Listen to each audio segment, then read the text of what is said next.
I'm a 29-year-old man originally from England, and so far, my life had been pretty normal. However, I spent 3 months in California on a work visa program. While many students had done these programs over the years, I believe I was the first to work as a waitress for the summer and become the assistant to a wealthy businessman. I had reserved a cheap, run-down hotel room in the heart of Los Angeles when I arrived. Although I didn't yet have a job, I wasn't worried because I had plenty of money with me. A few days later, I stumbled across a sign for a cross-dressing club. That night, as I was heading back to the hotel, curiosity got the best of me, and I decided to check it out. I had always been intrigued by dressing in women's clothes, but I lacked the confidence to act on it. That night, I finally decided to walk in and take a look. As soon as I stepped inside, I was greeted by a group of stunning women, all wearing waitress uniforms. They were dressed in black satin French Maid uniforms with white piping, short skirts, low-cut tops, sheer stockings with seams running up the back, 4-inch spike heels, and black gloves that reached their elbows. Each of them wore a black choker, a mop cap, and a large white frilly apron tied with a bow at the back. I must have stood there for a moment, speechless, even though I knew they were men. They were so attractive, it left me in awe. After some time, I found the bar, and after a few drinks, I struck up a conversation with one of the waitresses. She asked about me, probably because I was clearly a foreigner traveling alone. I explained how I'd always been attracted to the idea of dressing like them but had never had the courage to do it back home. I was 8,000 miles away and unlikely to run into anyone I knew. Plus, by then, I'd had a few drinks. Sophie, the waitress, immediately called over her friends, and it turned out that most of the girls lived together in a house a few miles away. That sealed my fate, and I was invited back to their place after their shift to play dress-up. Once we arrived, I had a few more drinks and, in no time, found myself in a corset, stockings, a white blouse, a black pencil skirt, low heels, makeup, and a wig. When I looked at myself in the mirror, I was shocked. I had always assumed that wearing a dress would make me look more masculine, but to my surprise, I looked stunning. I realized I needed a female name, so they gave me the name Charlotte. I quickly became a regular at their house, borrowing clothes from all of them and practicing my voice to sound more feminine. Before long, I could pass for a woman without much effort. The girls even convinced me to go out with them dressed up. After a few days, when I realized no one knew I was a man, I had a blast. A few nights later, they introduced me to their manager while I was at the club, wearing a stunning green silk dress and high heels. He offered me a job as a substitute waitress, covering for one of the regulars who had sprained her ankle. He was so impressed with me that I couldn't say no. At first, I wasn't sure how I would handle the constant attention from customers, but the girls assured me I'd be fine. The manager and I agreed that I would try working the next night and see how it went. After hearing the good news, the girls took me out for a haircut and manicure. They had my hair, which was already fairly long, cut into a cute bob. I hadn't realized at the time, but it soon became clear that I would no longer be able to style my hair in a masculine way, and from then on, I would have to maintain a feminine appearance. They also took me shopping for some outfits of my own so I wouldn't have to keep borrowing from them. That evening, as I put on my uniform for the first time, I was nervous. I had no idea what I was getting myself into.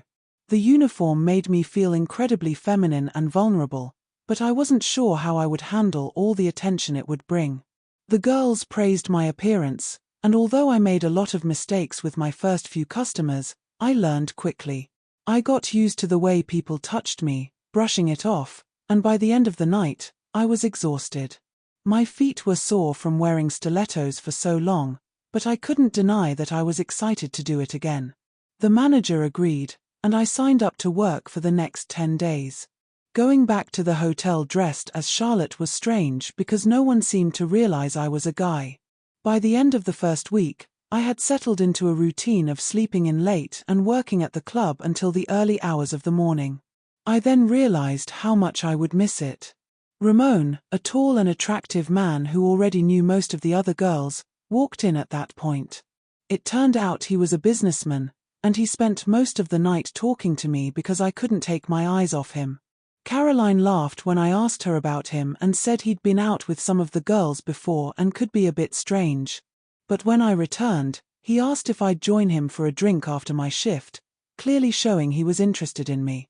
I was so excited that I rushed through my work, while the girls laughed and teased me for pulling off such a big move.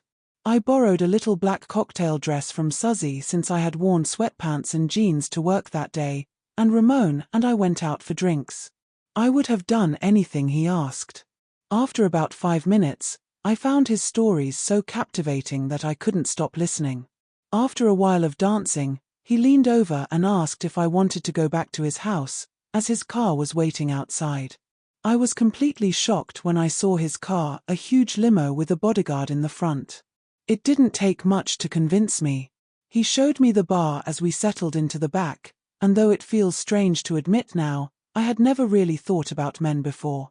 But after a few drinks, I kissed a man for the first time, and Ramon and I had a wild night together.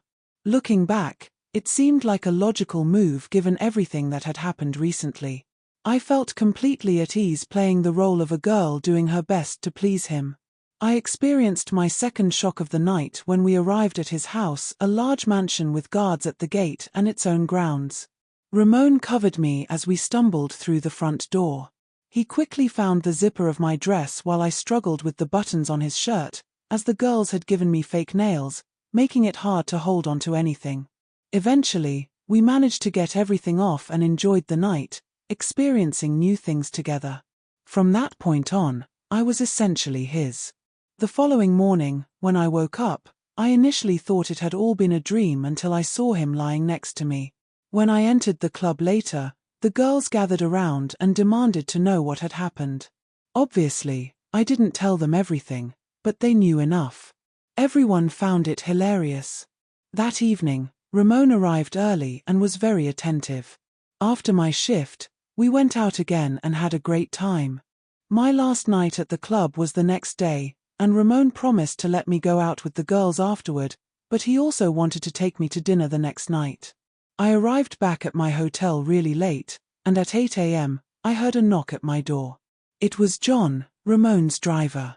He handed me 2 packages and told me to wear everything inside and be ready for dinner at 7 p.m. After he left, I opened the packages to find a stunning white evening gown with spaghetti straps, a low front, and a straight skirt with a slit up one side. There were also corset knickers, stockings, and 5-inch spike heels.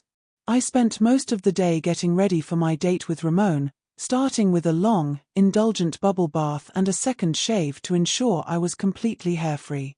At 7 p.m., I managed to get into the corset and zip up the dress. When John knocked again, I stood up to leave. He hadn't really acknowledged me before, but when he saw me, he grinned and said, "You look great." I grabbed a wrap because I felt a bit exposed, but John quickly took it from me and said that Ramon had given very specific instructions, only the clothes provided were to be worn.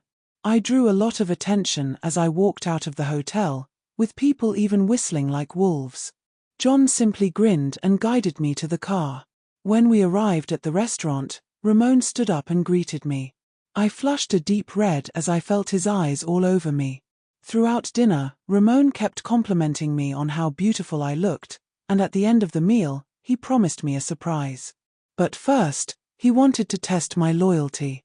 He asked me to go to the ladies' room, remove my underwear, and give it to him. By that point, I was so under his spell that I just did it without asking why. As I handed him the underwear, I realized once again how completely he had control over me, which gave me a small thrill. Ramon's surprise was that he wanted me to move in with him. Since I was unemployed, he would give me pocket money in exchange for my availability whenever he needed me. He mentioned that his staff had already packed all my belongings and paid the hotel bill. I was going home with him that night, and he didn't seem to consider that I might not want to go.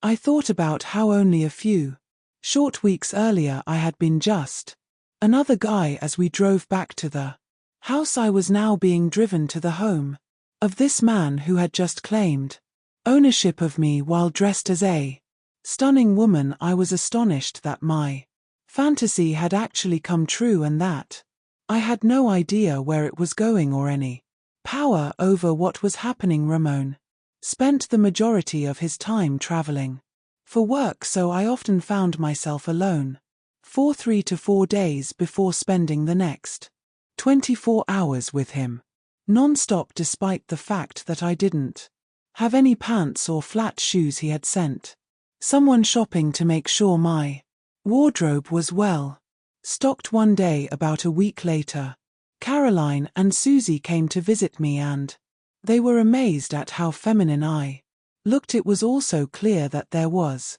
no way Ramon's staff would let me leave the compound. Everything would be brought in for me. Ramon called to let me know he would be home in a few hours. While we were all laughing and chatting, I was allowed to wear more comfortable clothing while he was gone, but when he was around he preferred that I look as stunning as possible. The loose summer dress I was wearing was to be taken off, and I was to put on a white blouse, a short black leather miniskirt, sheer stockings, and 4 inches strappy sandals.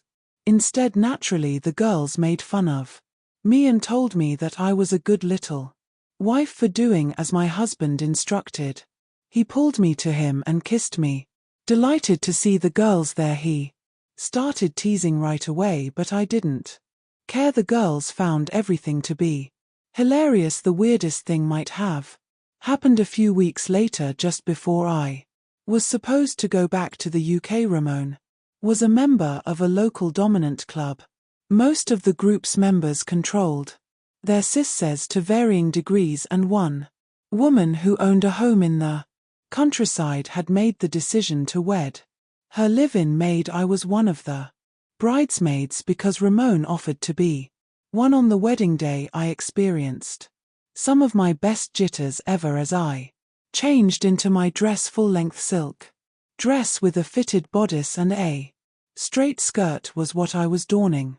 Ramon made arrangements for a hairdresser to visit that morning because my hair was much longer by this point. By the time he was done, my hair had been teased into a very fancy style and was adorned with flowers. I discovered the bride and the other 2 bridesmaids there when we arrived at the house. While the guests drank excessively and awaited the ceremony to begin, we were locked up in a room by ourselves.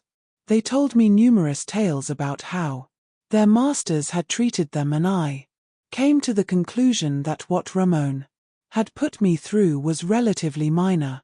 In comparison, even worse, Jane the bride had to serve dinner to 2 of her ex-girlfriends who her mistress had located while dressed as a Victorian maid. She had been told she couldn't speak during the meal unless it was in French. I was questioned about Ramon. When I realized how ridiculous that was, I stopped myself from objecting and telling them Ramon was not my master. It was obvious that Ramon owned my body and soul after everything he had made me endure. I had never questioned or objected to any of his orders, and I couldn't see why I would now. He transformed me into a submissive, feminine creature whose only objective was to make him happy. In a matter of short weeks, the ceremony was held outside in the garden on a beautiful, sunny day. The only issue here was that our heels kept burying themselves in the grass. A magician had been hired to provide entertainment for the guests after the ceremony, while Jane was forced to put on a gold lame bikini and heels and serve as the magician's assistant. The bridesmaids were forced to serve drinks. The poor girl was sawed in half, made to vanish, and sealed inside a box that the magician later filled with swords. The bridesmaids were summoned by Jane's mistress into a spacious bedroom at the top of the house. After we had finished serving dinner, we were told to change into the 3 cheerleader dresses made of cotton in the colors gold, white, and red that were on the bed. We then put on track shoes and braided pigtails in each other's hair. Mistress got out some leg irons and tied us all together. Then she put collars around our necks and locked them. Each collar was connected to the others by a short piece of chain. Once we were safely fastened, Mistress led us back downstairs. As we shuffled behind her, she halted in front of one of the dining areas and rang the doorbell. She stopped in front of one of the dining rooms and tapped on the door. When we walked in, our owners were sitting around, found a big white-clothed table and playing cards. This is where Ramon waved at me and pulled out a chastity cage. Now it was really time to become his. Let the fun begin. Thanks for watching. Check out Patreon for more.